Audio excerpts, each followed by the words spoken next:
Well, our top story today from the gatewaypundit.com, it turns out that a former Obama intern and Democrat campaign worker speaks out after attending the DNC as a volunteer. We're covering this and so much more here on the Gateway Pundits Week in Review.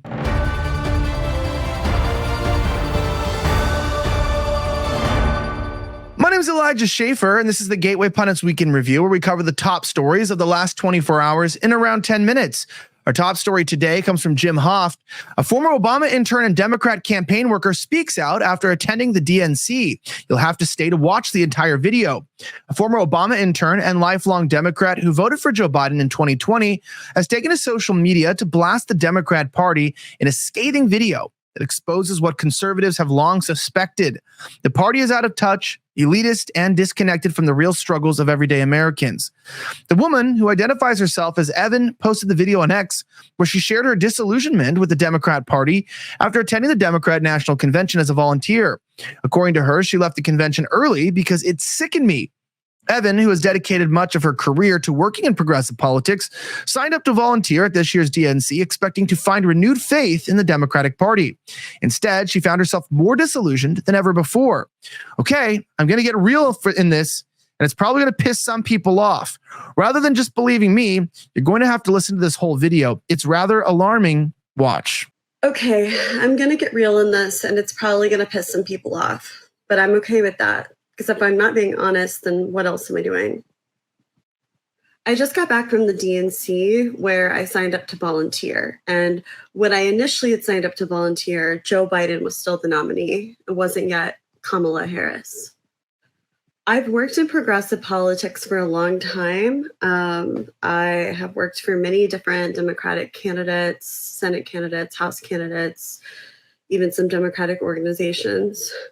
And as the years have gone by, I found myself getting more and more disillusioned with the Democratic Party, although until now, I've never said that out loud or anywhere public. And I just want to say that by saying this, I'm not necessarily saying that the other party is better. I'm just giving you my experience with working with the Democrats.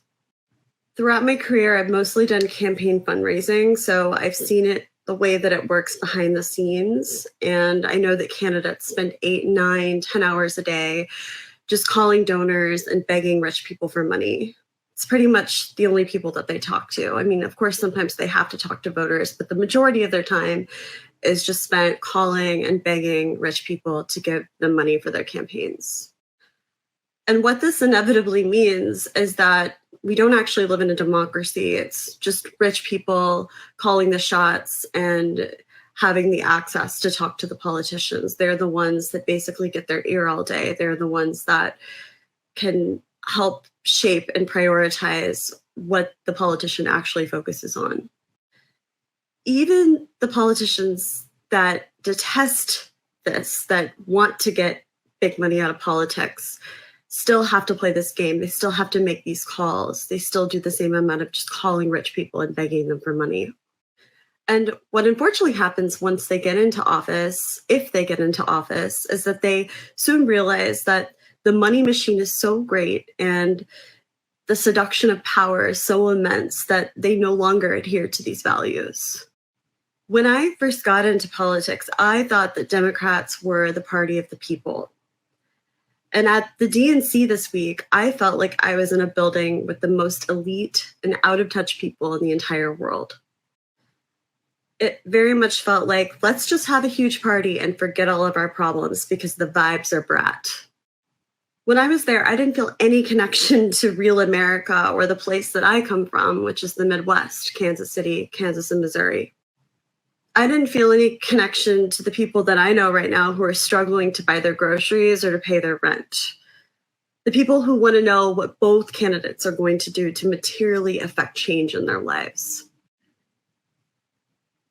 And when I was there listening to the speeches, I felt myself feeling mad because I didn't hear anything about the economy. Definitely not in Kamala's speech and not very much in the others as well. Instead, I heard generic platitudes, things like joy and respect and integrity. And what does that even mean? Let's make the military the most lethal in the world. I thought I was part of the anti-war party.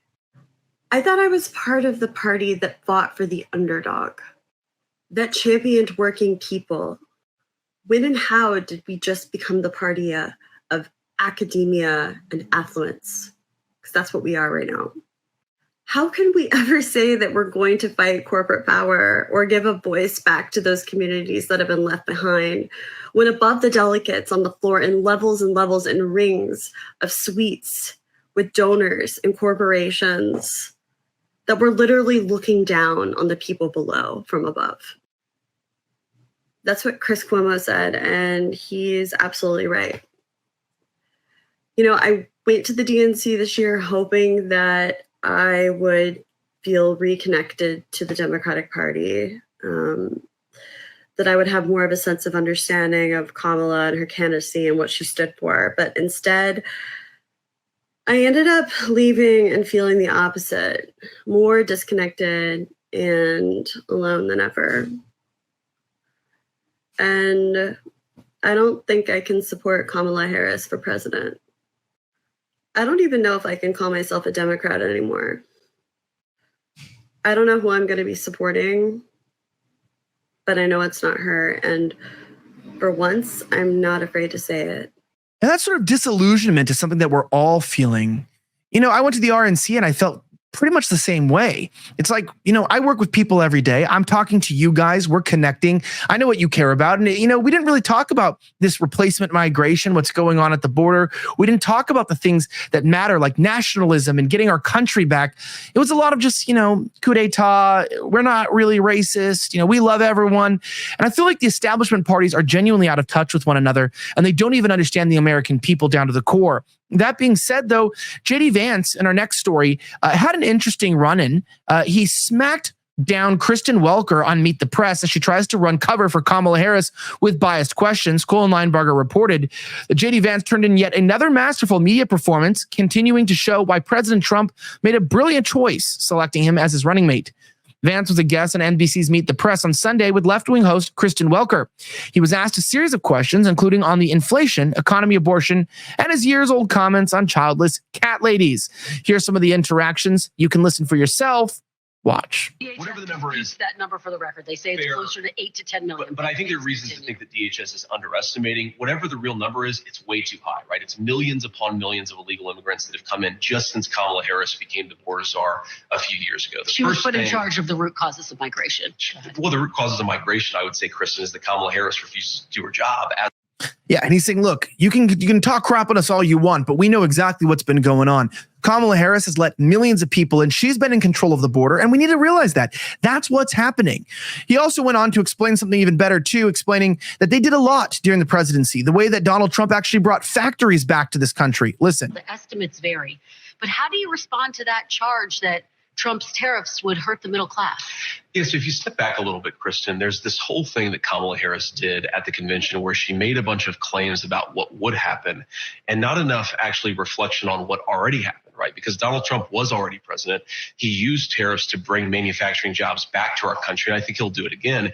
And he did it while keeping prices extremely low. Because if you go back to the Trump presidency, we had 12,000 factories that were built during Donald Trump's presidency. Inflation never really ticked above 2% his entire administration. In fact, was sort of around 1.5% most of the time that he was president.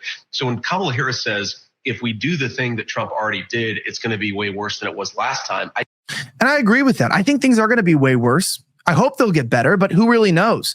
Anyway, if you like these videos and you want to see more of them, we didn't get to go over as many stories today because that video was long. It was like 5 or 6 minutes. We usually go over the top 5 stories, but we got through what we got through.